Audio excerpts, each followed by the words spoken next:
Algebra 2 honors, we are up to Unit 11, Day 2, and for Unit 11, Day 2, we're going to talk about really some solving of equations today. There's going to be two different types. The first type is a truly exponential equation, and when we have an exponential equation, we're looking at a variable that's up in the exponent here. And although there are many different algebraic techniques to solve something like this, in this part of our unit, we are going to be using the same process each time there's an x that's up in the exponent. And the steps will be in step 1, and this is a pretty important step. Get what's called a common base on both sides. So what I mean by a common base is the base of this exponential right now is a base of 3. So if you can make both sides into base 3, or if you can change both sides into a new base that matches by expressing them as a base to some power that's equivalent to these numbers, then that's good news, right? We want to try and get those two bases to look the same, because if the bases are identical, then you can set the exponents equal and solve.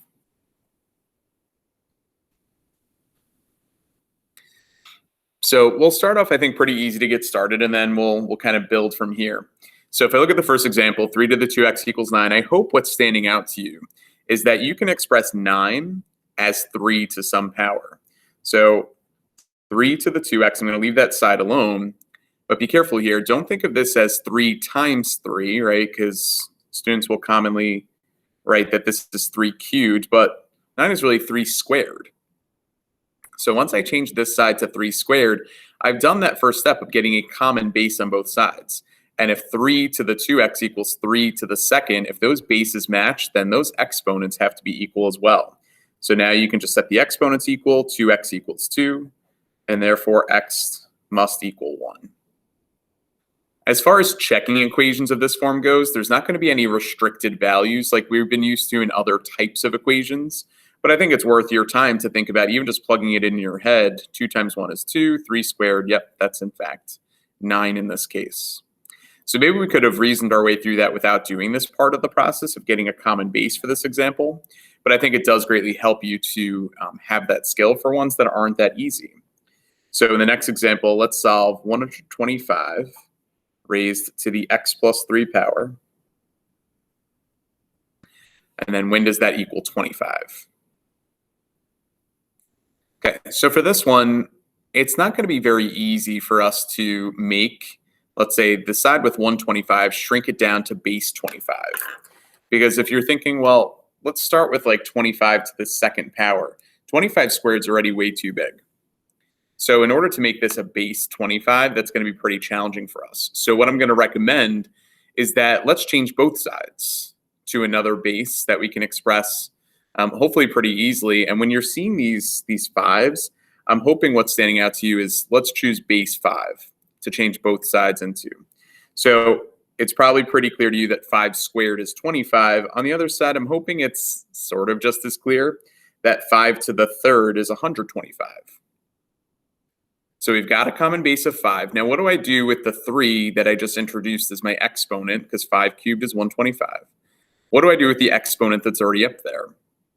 Right, if I have 5 cubed raised to the x plus 3 power, remember that an exponent raised to another exponent means multiply the exponents together. So when I express this side as 5 cubed, that 3 is going to get multiplied by the x plus 3 that's already up there. And once you have those bases matching, go ahead and drop the base and go ahead and, it sounds like something you would like hear in some song or something like that, drop the base.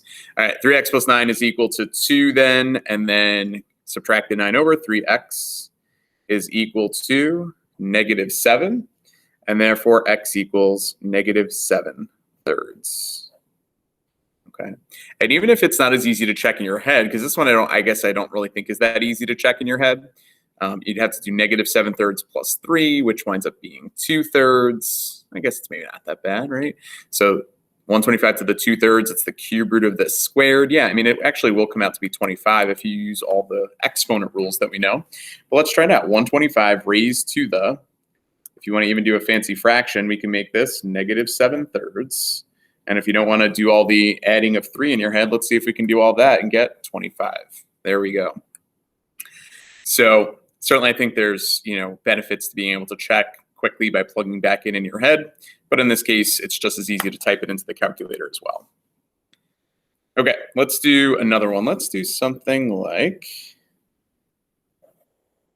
0.01 to the x is equal to 1,000. Okay. I think what would help you in this scenario is when you see decimals ever, to change it into a fraction. Because when I see something in fractional form, it's easier for me to identify what the common base should be. So 0.01 is equivalent to 1/100th, 1 over 100. So that's the first just quick changeover. Make that decimal into a fraction, because what I'm hoping you'll notice here is that 100 and 1,000 share something with base 10 in common. Okay, so I'm going to choose base 10 for this one, and let's start with the 1,000 because I do think that's a little bit easier.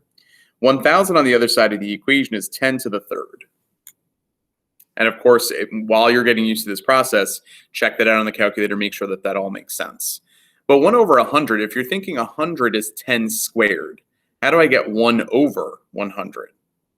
Okay, yeah, well, when I make fractions like that, if the 10 squared got moved to the bottom, it's because it was a negative exponent. 10 to the negative second power is 1 over 10 squared, which is that 1 over 100. So when I change this to 10 to the negative second, the negative 2 and the x get multiplied. So as soon as I change that over to the common base of 10, now negative 2x equals 3. And finally, x equals negative 3 halves. So whenever you see decimals and or fractions, you might wind up introducing some negative exponents to make both sides have the same base there. Okay. Let's do one more, and then we're going to do a different type of equation. So for number 4, we got 3/4 to the x minus 1 equals 16/9 to the 2x plus 5. Okay. You have a few different approaches here as to how you can solve this. What you might be noticing is if I compare the base of 3/4 to the base of 16/9 currently, that 9 is some value that could be written as base 3, and 16 could be written as base 4, right? So in fact, maybe if I kind of work on the right side first, I can't really make it 3/4 right away, but what if I made this like 4/3 squared, right? 4 squared is 16, so that's good. 3 squared is 9, and that 2, of course, is going to have to get multiplied by 2x plus 5. Well, 4/3 is really close to a base of 3/4, but it's flipped over. So could I take this side and raise it to some power that would flip that fraction over? Yeah, think about what we just did earlier over here that flipped this over. So if you change this side to 4/3 to the negative first power, that would be 3/4. So that's equivalent. But that new exponent of negative 1 is going to have to get distributed to the x minus 1. And the algebra will never be tough once you get the common base, but that's the tough part, right? Get the common base and then just set those exponents equal. So on this side, I'll distribute the negative 1 to get negative 1x plus 1. And over here, you get 4x plus 10. So if you add the x over here, that's now 5x. Subtract 10 to this side to get negative 9. And in the end, x is equal to negative 9/5. Okay. If you saw it the other way around and wanted to leave this as 3/4, what would this side have become? It would have been 3/4 to the negative second power. So you could, as an alternative, left this as 3/4 to the x minus 1. And on the other side, if you change this to 3/4 to the negative second, that's equivalent to 16/9. And that's really all you want to double check in the end. That when I introduce this new base and this new exponent, is that really 16/9? Yeah, 3/4 to the negative second is the same as 4/3 squared, which is in fact 16/9. So this, if you were to drop those bases and set the exponents equal, you're going to get the same exact answer. Okay, so we're going to solve a different type of equation that involves exponents, but it's where the exponent is some sort of fraction. So these are going to be solving with variable bases. And I'll tell you, technically, these are not exponential equations, but they involve using exponent properties to solve. It would be something like 3x to the 1/2 power equals 6. That's the first one that we'll solve. And as far as steps go, in step number 1, you want to isolate that base of x. Okay, and usually it's x, but I'll just say isolate whatever the base is. Once you've isolated the base, you're going to have this, kind of funky looking exponent here, which is in these examples typically going to be fractional. In step 2, let's raise both sides to the reciprocal power. That's kind of a big step. When you raise a power to another power, we multiply those exponents. So if you raise it to the reciprocal power, something times its reciprocal is 1, and that's kind of the whole goal, right? Get x to the first. And then lastly, solve and check if needed. Okay. So sometimes after you raise to the reciprocal power, there's still a little bit left to do. In other cases, there may not be much. Okay. Let's try this one right here. First step, divide both sides by 3. We want to isolate that base of x. All right, so now that I've done that, we get x to the 1/2 power is equal to 2. And now we're up to the step 2 where we raise both sides to the reciprocal power. The reciprocal of 1/2 is 2 over 1, or we could just write that as 2. So we get x to the 1/2 to the second is really just x, isn't it? Because when I multiply those exponents, you get x to the first. And then finally, 2 squared is 4.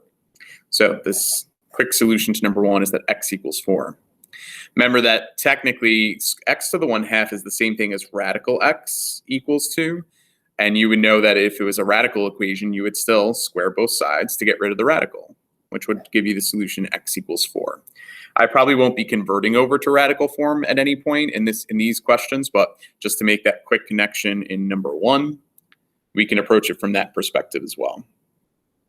All right, let's kind of up the level of difficulty a little bit from number 1. We get 3x to the negative 3/2 plus 7 is equal to 88. Okay, so we want to take some appropriate first steps to isolate that base of x. So let's go ahead and do that first. To get the x alone, I'm going to subtract the 7 over. So 3x to the negative 3/2 is equal to 88 minus 7 is 81. And then similar to what I started off with in number 1, then you do have to divide the 3 over to get x to the negative 3/2 equals. This is going to be 27.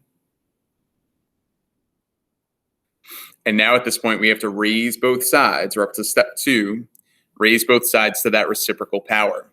And when you do the reciprocal of a negative is still negative. Okay, so keep that in mind. So we get negative 2/3 is the reciprocal of negative 3/2. So power to a power, if I multiply those reciprocals, you definitely get x to the first.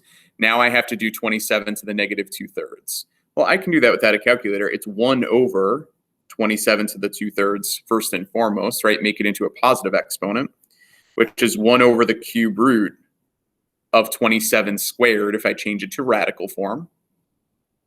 And without a calculator, cube root of 27 is 3, and then 3 squared is 9. So your final answer should be 1/9 for something like number 2.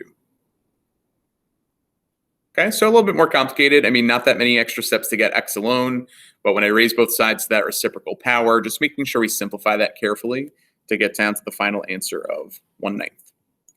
And we'll do one more, and then we'll do more practice next time I see you. The last one, let's do 4 times the quantity, 3x plus 1 raised to the 3/2 power minus 7 equals 25. I'm going to throw everything at you now.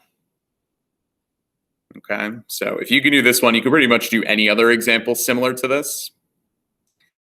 The reason why I think number 3 is just a little bit different is because we don't just have a base of x to a power, we have a binomial to that power.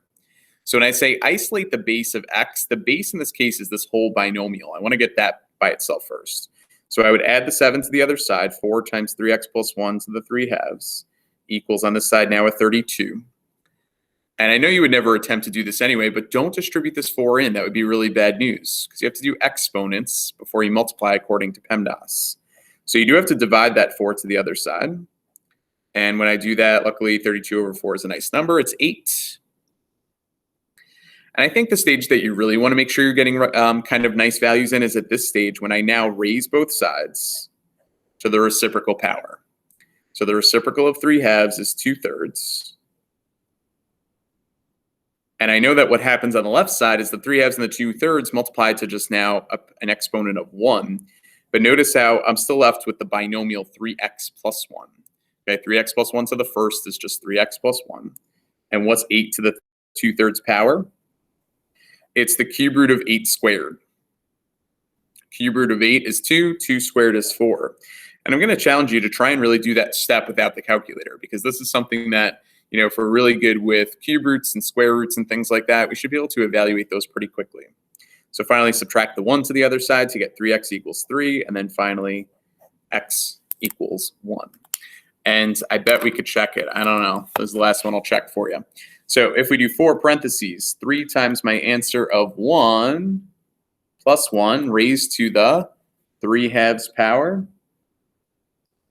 And then I subtract 7 from that. Apparently that whole thing is 25, and lo and behold, it is. Okay. So keep checking them on the calculator if you're ever unsure. But that's our quick lesson for today on solving some different types of exponential equations. Much more to come next time I see you in class. Have a good one. Have a good one.